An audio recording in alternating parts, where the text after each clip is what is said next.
नमस्कार दोस्तों, आज के इस दिलचस्प विश्लेषण में सभी का स्वागत है।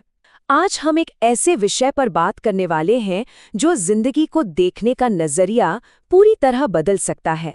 जरा सोचिए, क्या हो अगर कोई इंसान इस दुनिया में ऐसे चले जैसे कि वो इस धरती का सबसे भाग्यशाली इंसान हो।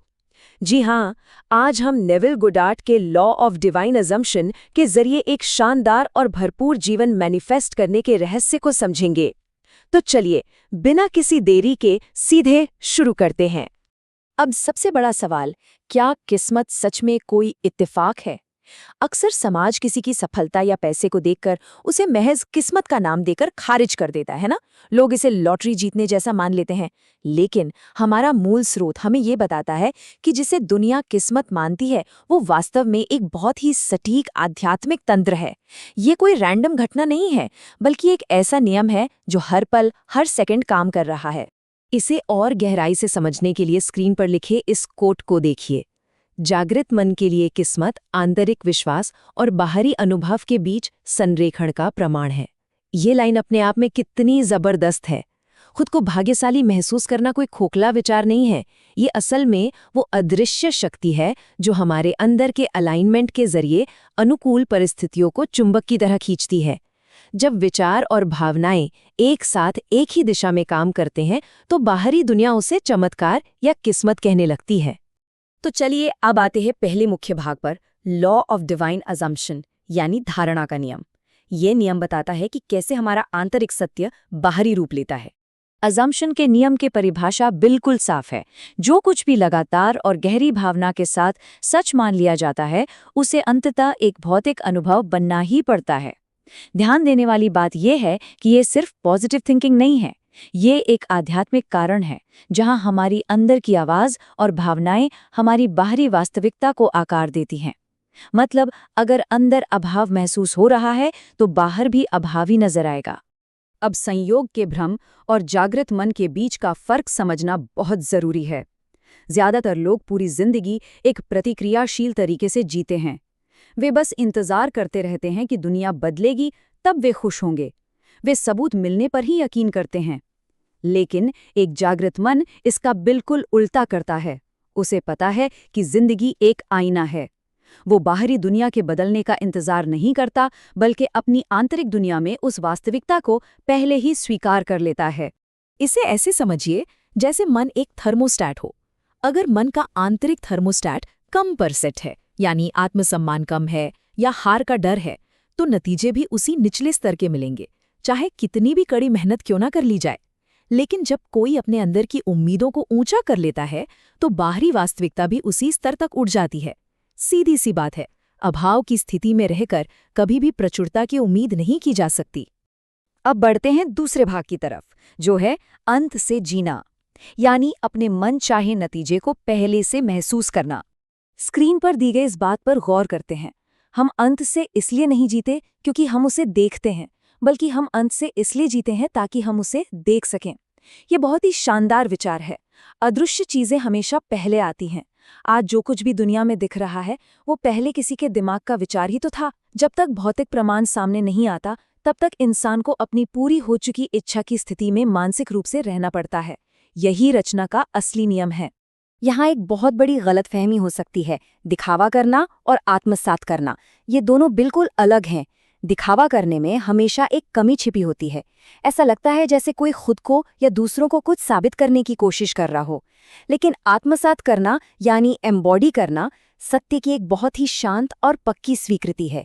इसमें किसी को कुछ साबित नहीं करना होता, क्योंकि इंसान अंदर से जानता है कि जो उसका है वो उसका हो चुका है। चलिए अब आते हैं तीसरे भाग पर, अग्रिम कृतज्ञता की शक्ति, यानी एडवांस में धन्यवाद देना। ये पूरी प्रक्रिया का उत्प्रेरक है। इस पूरी प्रक्रिया को हम 3 आसान कदमों में बांट सकते हैं। सबसे पहले अपनी इच्छा पूरी होने की भावना को गहराई से महसूस करना है।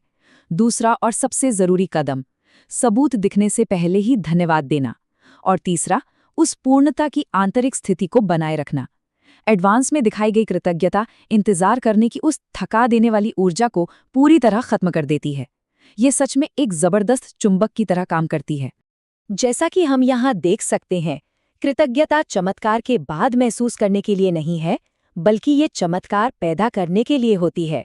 ब्रह्मांड में बिना कोई बाहरी हलचल देखे ही धन्यवाद देना बहुत बड़ी आध्यात्मिक समझ और साहस का काम है। जब कोई बिना सबूत देखे कृतज्ञता जताता है, तो वो अभाव की ऊर्जा को जड़ से मिटा देता है। यही वो असली शक्ति है जो हमारे जीवन में आशीर्वाद और चमत्कार को जन्म देती है। अब बारी है चौथे भाग की, आत्म अवधारणा, यानी अपने सेल्फ कॉन्सेप्ट को बदलना। गरीबी की मानसिकता और अमीरी की मानसिकता के बीच का फर्क समझना बहुत आसान है। गरीबी की मानसिकता हमेशा बाहरी सबूत का इंतजार करती है और लगातार डर में जीती है। इसके बिल्कुल उलट, अमीरी की मानसिकता प्रचुरता को अपना स्वाभाविक हक मानकर चलती है। वो पैसों को लेकर डरती या घबराती नहीं है, बल्कि बहुत ही सहजता से वित्तीय ऊर्जा को बहने देती है। सच्ची धन चेतना के कई साफ संकेत होते हैं। वास्तव में जो लोग अंदर से अमीर महसूस करते हैं, वो छोटे खर्चों पर बिल्कुल पैनिक नहीं करते। उन्हें पैसों के प्रवाह पर पूरा भरोसा होता है। वे हताशा में नहीं, बल्कि एक निश्चितता के साथ काम करते हैं और डर के बिना खुशी खुशी उदारता दिखाते हैं। पैसा सिर्फ दिन रात की मेहनत पर प्रतिक्रिया नहीं करता, वो इस आत्मविश्वासी पहचान पर प्रतिक्रिया करता है। इस पूरी धारणा का जो असली सार है, वो ये है: दुनिया लोगों को वो नहीं देती जो वे चाहते हैं, दुनिया उन्हें वो देती है जो वे वास्तव में हैं। आत्म अवधारणा ही हर अनुभव की नींव है।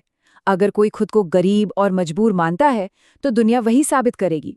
लेकिन जैसे ही आंतरिक कहानी और पहचान बदलती है, बाहर की दुनिया को भी खुद को उसी के अनुसार व्यवस्थित करने के लिए मजबूर होना ही पड़ता है।